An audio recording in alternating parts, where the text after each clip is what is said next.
იმ სამყაროში, სადაც თავისუფლება შედის და შემოდის, ყველაფერი თავისუფლებით ივსება.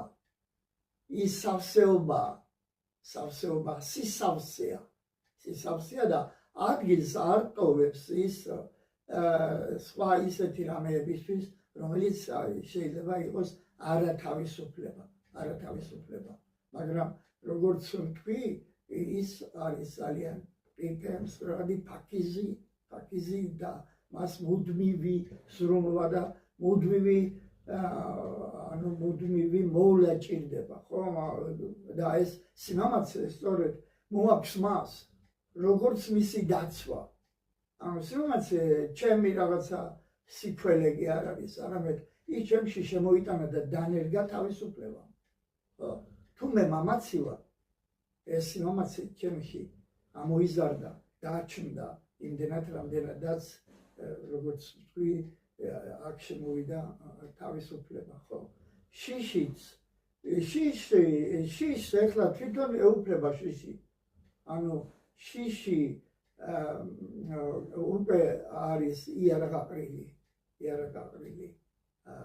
ის ვნებას ვერ მოგაყენებს, ვერ მოიტანს.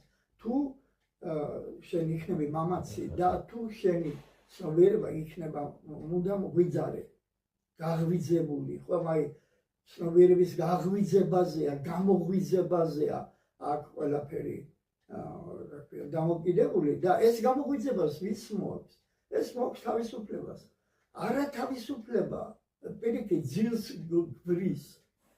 გვრის.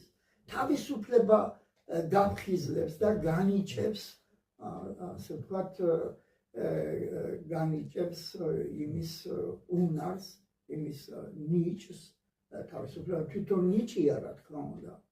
და ის ჩნდება, როგორც გითხარით, ისე იგი წყურვილსა, ჩემს წყურვილსა, სურვილსა და მის მოკლა შორის, რომ და მისი მოკლა, წყურვილის მოკლა, თავისუფლების წყურვილის მოკლა, ეს შეიძლება მეტაფორული გამოთქმა იყოს და ეს შეიძლება იყოს, ასე ვთქვათ, სიმბოლური ფორმა და მეტი არაფერი, ხო? მაგრამ ესეც კი საკმარისია ჩემთვის იმის, ასე ვთქვათ, იმისთვის, რომ მე დამეუფლოს აზრი, რომელიც ამბობს, რომ ამ წყურვილის, ამ თავისუფლების წყურვილის მოკლა არის შეუძლებელი.